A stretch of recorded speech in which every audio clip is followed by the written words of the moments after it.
Hi, I'm Gabe. Hi, I'm Randi. I'm Jaime. It's been a week and you've forgotten how to podcast already. It's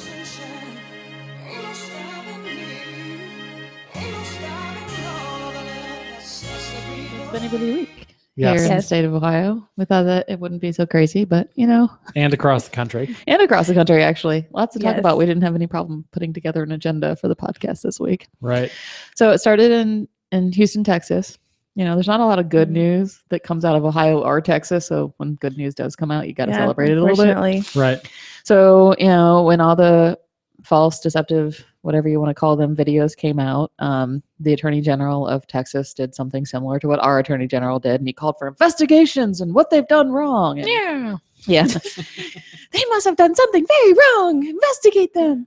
So the Texas AG asked the Houston AG, actually I think it was the Lieutenant Governor, now that I think about it, asked the Republican Houston Attorney General to investigate, put together a grand jury to investigate the dealings of Planned Parenthood and fetal tissue. Mm-hmm. And so they released their findings this week. And so what did the grand jury indict Planned Parenthood for? Nothing. Absolutely nothing. They found that they had done absolutely nothing wrong. They cleared them everything, but they did actually file indictments. So in kind of a surprise turn of events, instead of indicting the people they were investigating, they indicted the creators of the video. So Daleiden and his coworker, I think Sandra Merritt, were both indicted for falsifying IDs because they created false California driver's licenses to get into these clinics, because most of these places have security protocols in place. So, you've got to have like a photo ID to get in. They got busted for having a fake ID like an 18-year-old kid. Yeah, pretty much. I want to go to the bar. Right. And then also in the kind of the most ironic thing, they actually indicted Daleiden for attempted purchase of human organs.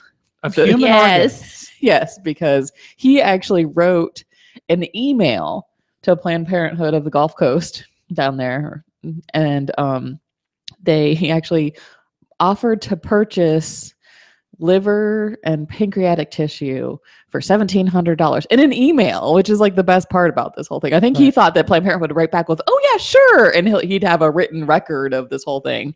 And it actually turned out that what we had a written record was him attempting to buy fetal tissue. Mm-hmm. Of course, Planned Parenthood looked at that email and was like, "Yeah, no, that's not legal. So we're just going to ignore it and not even respond, disengage. We're done with you." So the only people actually getting indicted for any sort of trading in human organs is the people who were accusing everybody of doing it. So it's just kind of an interesting. That's terrific. Yes. So Texas, in addition to all the other states that have looked into this and returned findings, including Ohio, has found nothing wrong done by Planned Parenthood. Exactly.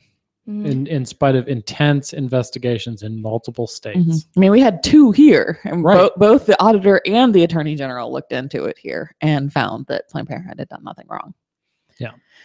So, but did that stop them from doing stuff? Right. So just to back up, the videos that were created by David Daleiden, now indicted David Daleiden, these videos were the reasons that state lawmakers and Governor Kasich here in Ohio got on the warpath to try and defund Planned Parenthood. This attack on Planned Parenthood here in our state is because of these, we knew that they were heavily edited. Now that we know that they were illegally produced videos. So all of this is based on some fraudulent crap from some other state. Yes.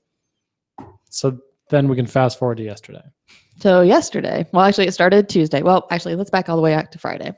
On Friday, we get an email from our contacts in the state legislature telling us that they would have not one hearing on the Planned Parenthood defunding bill, House Bill 294, but two hearings in less than 18 hours separated from each other. And that the bill would immediately go to the floor of the Senate. And news articles earlier this week said that they were expecting Kasich to sign the bill this week. So on Tuesday night, starting at 4:00, we had like 4.5 hours of testimony. Yeah. Mostly against. I think there were 5 or 6 witnesses that Ohio Right to Life put together, and then we had 12 total people come and testify, including the Columbus Public Health Department, which raised some serious concerns about their funding, so that it wouldn't just take away funding from Planned Parenthood, but them. And then on Wednesday morning at 8 a.m., 8:45 a.m., about 12 hours after we finished the night before, they held a second hearing and the committee voted on the bill. But before they voted on it, they actually did something to try to make themselves look good. Because, you know, we're taking away a healthcare provider. You've got to try to make yourself look like not quite as much of a jerk. So they allocated $250,000 to infant mortality reduction programs. And they earmarked. Earmarked, yeah. So it's already money that's out there. They just want to make sure that it really goes to this one program. So like, it's not like they created more money or, you know, added more money to the pot. They just said this money in the pot needs to go to that. Right. So their favorite talking point is that this money doesn't decrease the total number of state dollars out there. It just distributes them differently. Yeah. Which, you know, okay, factually is true. It distributes them in a way that's less helpful to actual Ohioans. But okay, so it doesn't remove dollars from the total state pot. No. The amendment that they put forward doesn't add any dollars to the state pot. It doesn't create 250,000 new dollars. It just tags them. Yes. Okay. So they what? I'm just like, can we just talk about that amount for a second? $250,000.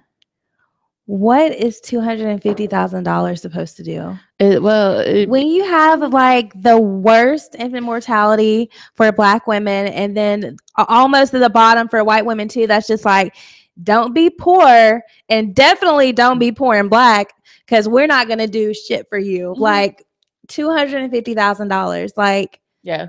Well, and the woman crowing about it, Senator Shannon Jones, actually, when the latest report came out on Ohio's infant mortality rate, crowed about how it got a little bit better. But it got a little bit better for white folks. It got actually worse for Black women in our state. So, you know, she said this whole press release out about how, you know, we're headed, you know, we're not there yet because it's still dismal and horrible and awful for everyone involved. Yes. She sent this whole press release out saying we're getting better. You know, we still got a lot of work, but we're getting better, and like totally ignoring the fact that it got worse for African American women in Ohio. Right. It got better for white women in Ohio, but not Black women. So yeah, I mean, this is a pittance of money, and frankly, when we talk about how the bill defunds health departments, and you look at what these health departments are getting. Yeah. Cuyahoga County is actually getting $286,000 from the state of Ohio for infant mortality reduction right now. And because of the way the promote language is in there, it could actually stop them from getting that $280,000. So this $250,000 that they earmarked doesn't even cover the amount of money that Cuyahoga County, you know, could be losing. Cleveland could be losing because of the way this bill is written. And interestingly enough, it's going to federally qualified health centers who would also be defunded by this bill because of that language and promote. So if they actually follow the bill that they are passing now, the $250 would never even be able to be allocated because it's banned from going to anybody who contracts with anyone who promotes abortion, which they've defined as, it's like accessible, it makes more accessible or something along those lines. And health insurance definitely makes things easier to access because you can afford it better. And every single insurance company in the United States sells at least one plan that has abortion care in it. Yeah. So if you contract with, as it should be, I mean, every plan should have abortion in it, but each company has at least one. So for example, NARAL has a Anthem Blue Cross Blue Shield policy that covers abortion care because that's what we stand for. And therefore Anthem Blue Cross Blue Shield would be considered to be promoting abortion because it allows us to afford it better. They're paying for abortions. Yes, they're paying for abortions. So they are promoting abortions. Many other major insurance companies across the country. Well, Columbus Public Health actually testified to the fact that she hasn't been able to find a health care plan that doesn't at least have one. Right. And actually in Ohio, because we've deregulated Medicaid in our state, so we don't actually have traditional Medicaid, we have Medicaid managed care plans. So basically even people in Ohio on Medicare are covered by Anthem Blue Cross and Blue Shield and Humana and all those other health insurance companies. Major health insurance companies. That also cover abortion in other plans. Right. So, you know, there really are no, like reimbursing those Medicaid managed care plans would be contracting with somebody who promotes abortion under this law. So, you know, even these FQHCs, federally qualified health centers, that are supposedly getting this $250,000 earmark now, bill health insurance companies. So they under this bill wouldn't be able to get that $250,000 that's now been earmarked to them. The FQHC's relationship with the insurance company triggers the funding ban. Yes. Even though neither organization, the FQHC nor the insurance company, actually do abortions. No. But the bill is written so sloppily that falls into it. Yeah. It would seem they didn't really think this through. Well, the problem is that they can't legally say Planned Parenthood can't get this money because other states have tried that, and that's unconstitutional. You can't I think they tried that in Louisiana. Yeah. You say the problem with it as if there's just one. I mean, that's the major. It's wholly unconstitutional is kind of the major one. Yeah. This could affect the federally qualified health centers in every part of Ohio if they try and use these funds for minority HIV screenings and breast and cervical cancer screenings and treatment. And infertility treatments, all these programs that are listed. All of these FQHCs are now at risk of losing access to these funds, but none of them testified. Because nobody was asked, hey, does your county health department want to weigh in? Hey, does your FQHC want to weigh in? Hey, does your hospital chain want to come and, discuss these in front of the committee? The only witnesses to the committee were Right to Life chapters and crisis pregnancy centers. No, but no hospitals, other medical providers, anybody else testified. Actually, they did have one doctor. I'll take that back. They had a woman doctor come in, and she didn't say this time because they didn't actually ask her the question. But last time they actually asked her the question that in her practice, does she accept these types of patients? And she admitted in that room that she didn't take Medicaid. Right. Well, then you're not going to be helpful. Thanks. Right.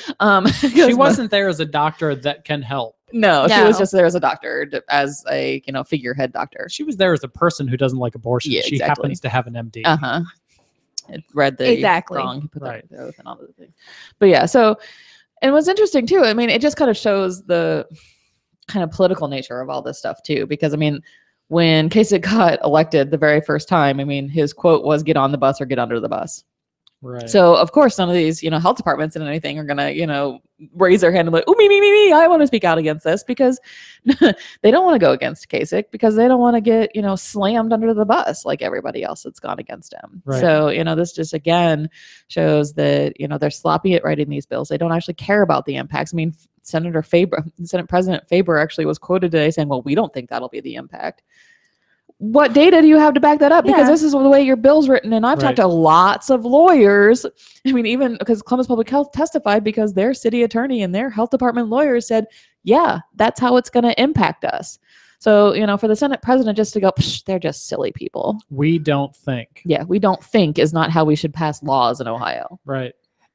But it is. And that's a scary thing. Like, no. Yeah, no. Why would you not but again, they are not interested in being educated. They don't care. And so I don't think is good enough.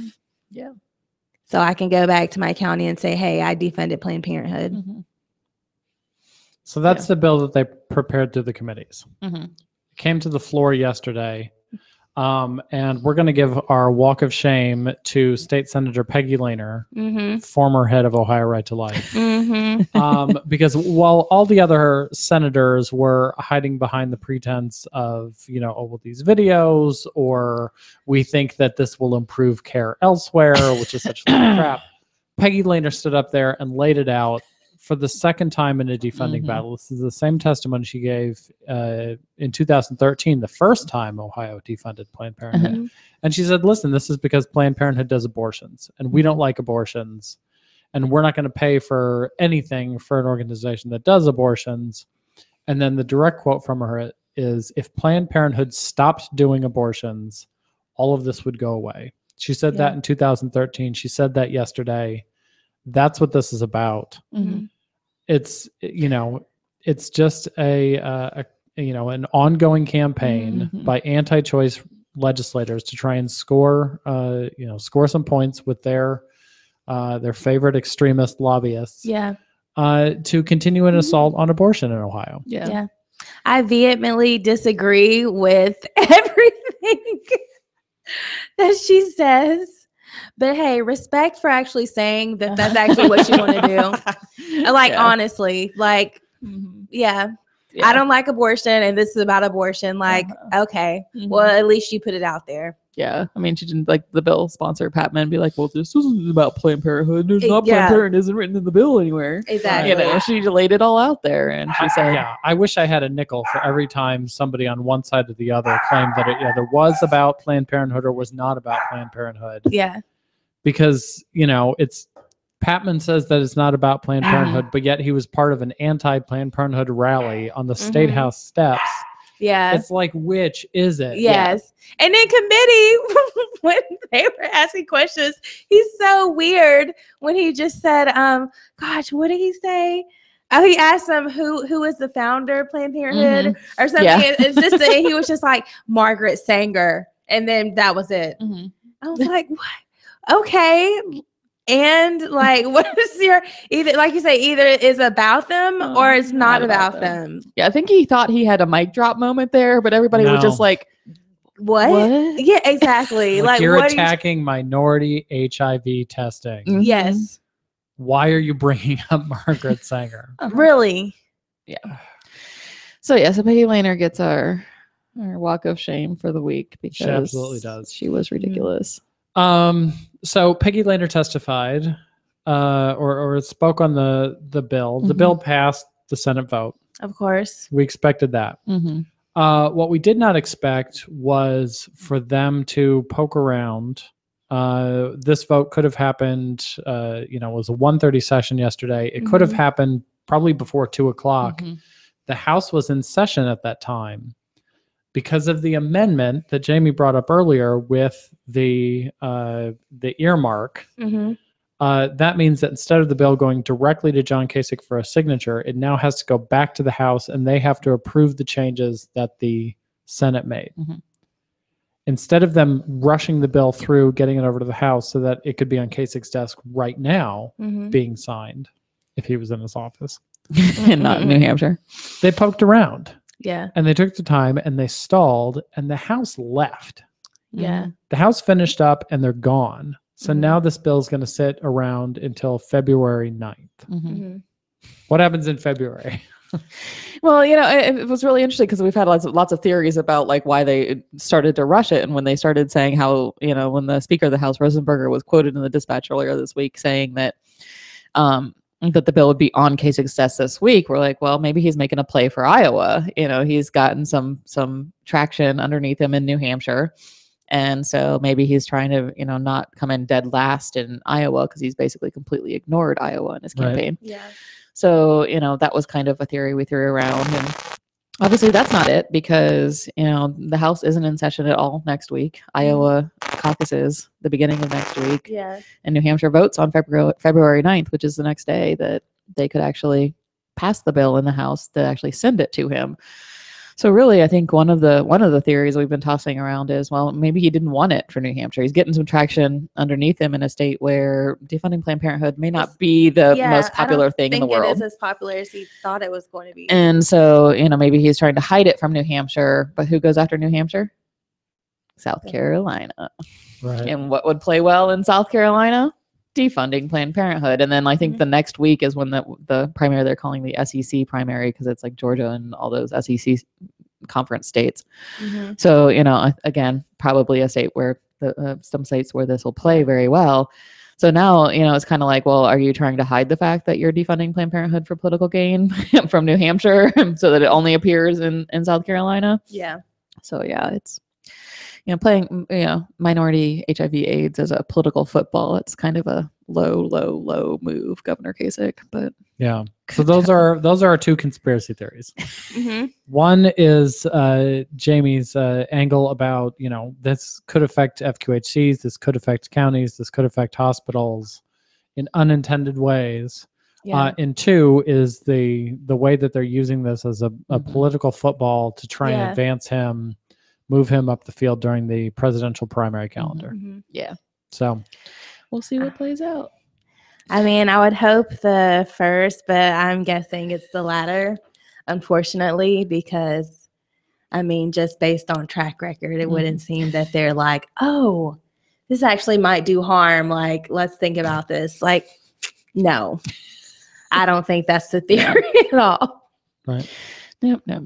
So this week's That's What She Said moment came from none other than Hillary Clinton, who immediately put out a statement calling for Kasich to veto the bill. She said, Ohioans deserve better.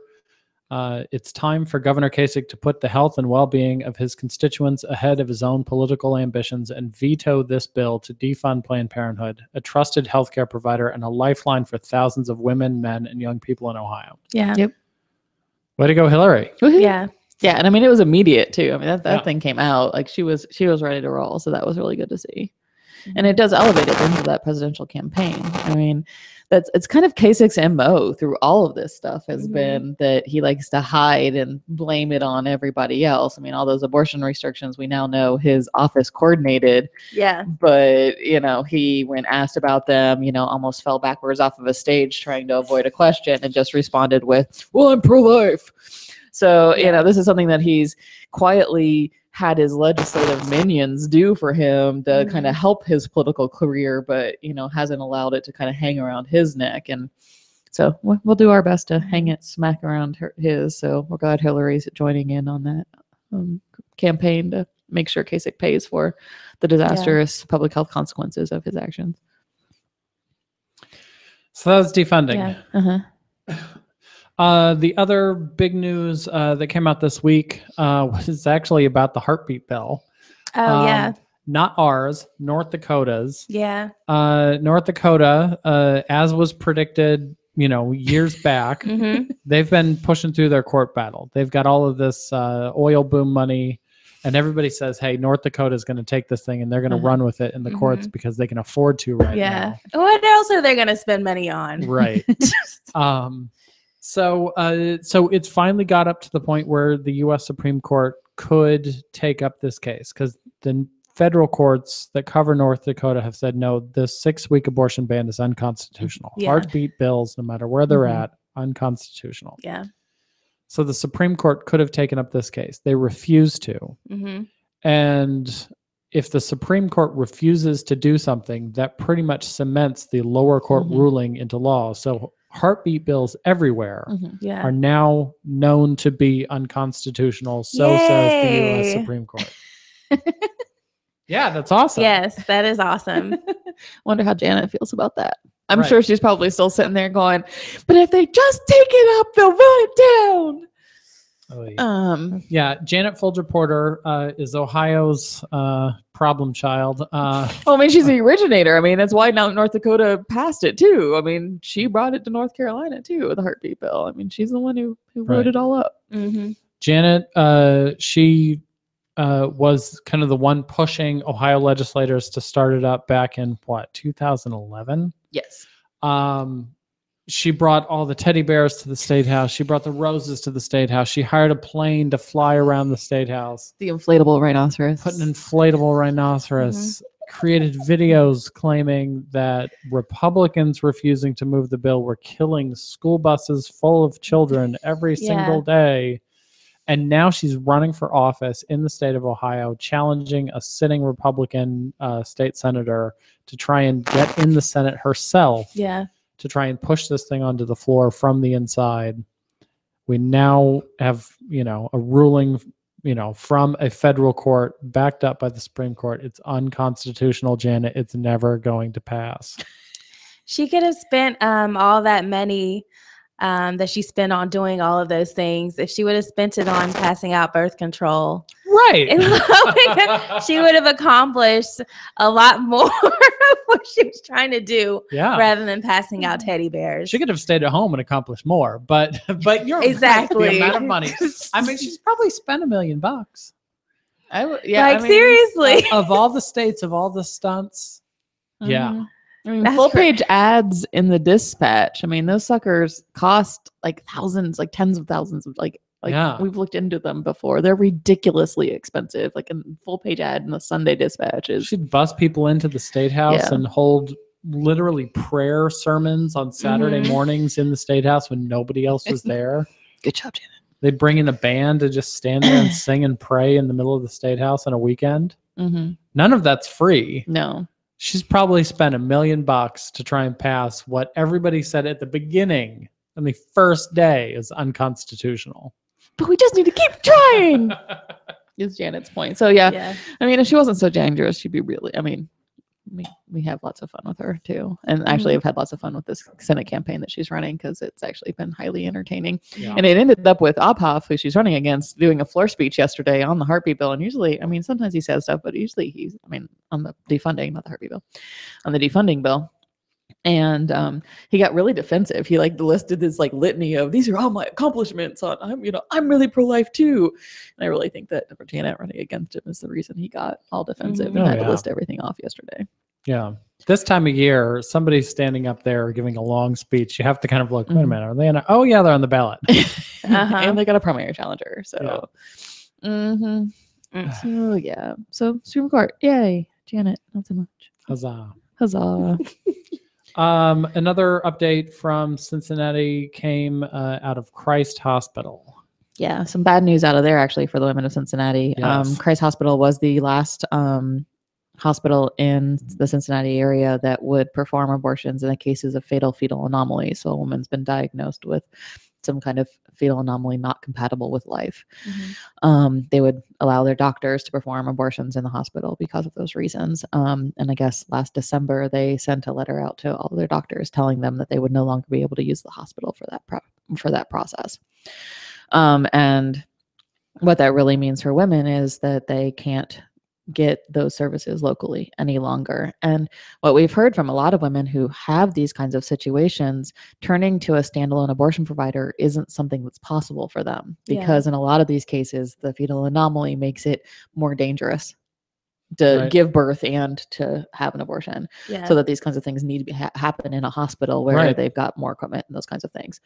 These are not the non-therapeutic abortions where you go in, you take mifepristone. These are not the minor surgeries. These are the very serious cases that this hospital is now refusing to do. Did they say why? And they really didn't say why. The article that talked about it also talked about how the state of Ohio requires hospitals to so the state of Ohio, back it up for a second. The state of Ohio requires the physician, which performs every single abortion. So when you, as a doctor, perform an abortion in Ohio, you had to fill out this Ohio abortion report form with all kinds of ridiculous data on like education level and income and everything on the woman.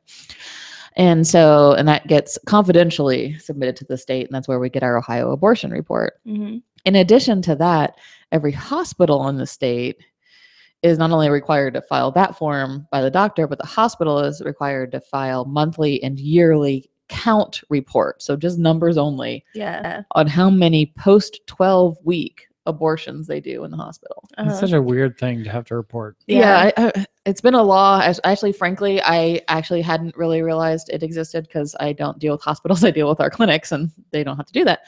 And so when I went back and read it, I would really like to know when and how and what the impetus with that, because what is that 12-week line? Like you don't care about the first trimester, but you care about the second and third. Just didn't really make a whole lot of sense.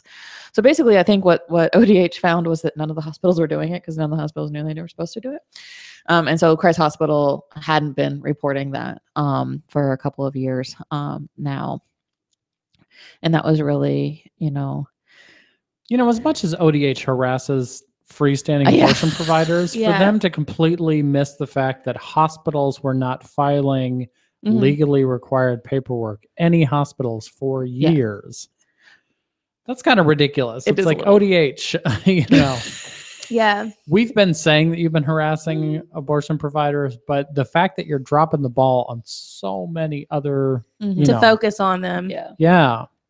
Because they couldn't even say that, well, we were just assuming that Christ wasn't doing any, because the letter that ODH actually sent to all the hospitals saying, you guys know you're supposed to do this, right?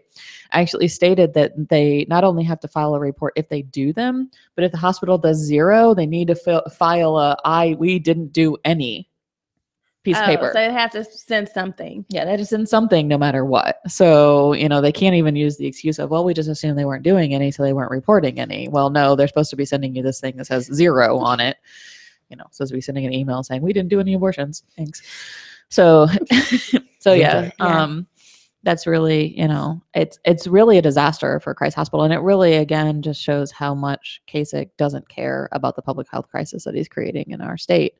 I mean, when Haskell's standalone clinic was open in Cincinnati, he was one of the 2 providers. He has 2 clinics, but there were 3 locations around the state that would do the later term for fetal anomaly, women's health kind of procedures.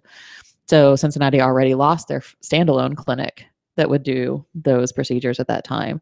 And now they've lost the last hospital provider as well. And as we know, these situations can start out as, just a fetal anomaly.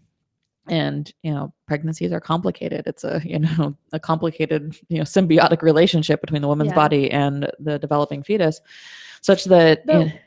So what is the parameters then if the woman is in danger, like her life is in danger? They say that they'll still do them in the case of life endangerment. And how in danger does it have to be? It's a very good question, Randy. How endangered does it have to be? And that's what, really is the question, is because, we worked with a woman who came to our press conference earlier, last year now, that talked about how she had a fatal fetal anomaly, genetic dwarfism. And, but part of that was that she had an increased level of amniotic fluid, and she had a previous emergency C-section. So it was a vertical incision through the uterus, which makes uterine rupture more likely in future pregnancies. And so this increase of amniotic fluid with this woman, what could cause her uterus to rupture, but the hospital she was working with didn't consider that a life-threatening yet emergency, that her uterus could rupture and she could die. So, because she wasn't like immediately at risk. Right. So they wouldn't do the determination in the hospital. And that's why she actually reached out to us and we worked with her. So, we know of all these cases where the hospital says, well, you could get to that point, but you're not there yet. So you just have to wait. Yeah. And that's the situation in Cincinnati. If you can't afford to travel to Northern Kentucky or to, a hospital in Columbus, you're just going to have to sit around and wait until your life is endangered or give birth to a stillborn or a child that's only going to live, an hour or so when you wanted to terminate. Right. Legislators wish that all of these things could be decided in some sort of litmus test, some sort of thing that was black and white. It's either your pregnancy's fine or your pregnancy's failing. As if there's only 1 or 2 options and it's not some infinite scale in between. Yeah. And I mean, we've had that question frequently in various forms during a lot of these different bills. What is the test to know if a pregnancy is, in danger or not? Yeah. What is the test to know if a fetus is viable or not? Yeah. And, they pass laws that says that, well, this has to, viability will be established. And the doctors have come forward and say, well, it's not like you pee on a stick and it says your fetus is viable, or if it turns the other color, it's not. Yeah. So, for these sort of situations, for them to say, well, we're not going to do these, but we'll do these. Yeah. There's no test. You can't write a bill around these. You can't write a policy around these. So for them to rule out these procedures in the city of Cincinnati is a real tragedy for the women that live there. Yeah, they were the last hospital that was doing it. So, I mean, I know it's going to sound a little crazy, but they could let doctors decide on a case-by-case basis. I know that sounds like a novel idea, but just putting it out there. And I mean, it's true. I mean, and what we hear from doctors over and over and over again is, I went to medical school. Yes. I went through my 3-year residency. I did that additional 2-year fellowship. I went through bazillion years of school. I'm the one who knows how to make these decisions. Yeah.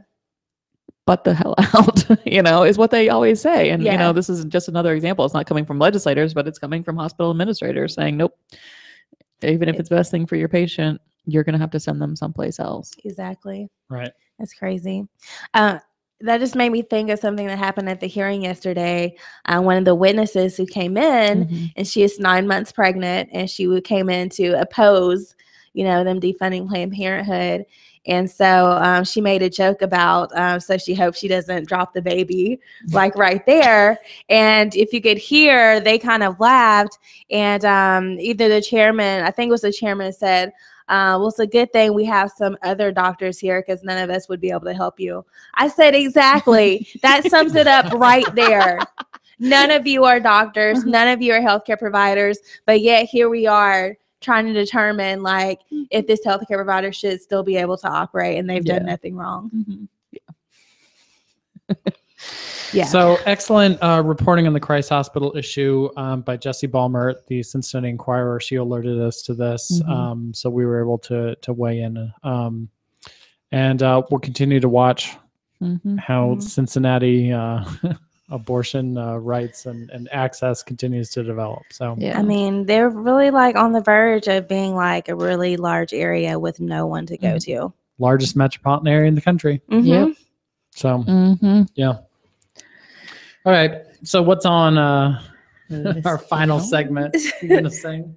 Oh, let's get it on. Okay, so right now so first of all, for Let's Get It On, we want all of you to call John Kasich and tell him that you want him to veto House Bill 294, that you don't want him to defund Planned Parenthood. His phone number is 614-466-3555. Again, that's 614-466-3555. Call John Kasich and tell him to veto this bill. Also, we're having the Youngstown Happy Hour. It's happening February 4th from 7 to 9. Susie's Dogs and Crafts. Drafts. Susie's Dogs and Drafts. Okay, apparently that's the name. I was kind of like, what is that? But apparently that's the name of the venue. Okay, it's an interesting name. Susie's Dogs and I'm assuming they serve hot dogs. Yes. Okay, that makes more sense. You figured that out before I did. Yeah. Just don't bring your dogs. Eat some hot dogs. Eat some hot dogs. And they're at 34 North Phelps Street in Toledo. No, Youngstown. Sorry, Youngstown. You were going on to the next one. I know, going to the next one. In Youngstown, 44503. Yes. This is live, everyone. Okay. In case you didn't know. Yes, 34 North Phelps Street in Youngstown. The next event and that was on February 4th. February 4th from 7 to 9. Okay. Susie's Dogs and Drafts. Then the next event happening up north is the Capital Care Toledo Legal Fees Fundraiser. Because y'all know Annie's been doing a lot of work in Toledo. You can continue to follow them at Keep Abortion Safe and Legal in Toledo on their Facebook page. And they're having a fundraiser on February 13th at 7 p.m. It's going to be at Dee's Art Gallery, and that's 137 North Michigan Street. Yeah, there'll be an open mic poetry slam. Sounds like a good time. Cool. So yeah, everybody should join in because I know they've racked up quite a bit of legal fees trying to stay open. So let's support the clinic and see what we can do. Right. Great. Cool. Okay. Well, it's a packed week. Yeah. I'm ready for it to be over. Yeah. Is it Friday yet? Almost. So we don't see the legislature again until February 9th at the earliest. So folks have time to call Yes. Governor Kasich and demand a veto. Yeah. Just program it in your phone right now while you're sitting there and just like set an alarm on your phone for about 9:05 a.m. every day and just call his office every single day. Yes. Between now and when he signs the bill. Bug the crap out of him. Go get him. Bye. Okay. Okay, bye. Bye.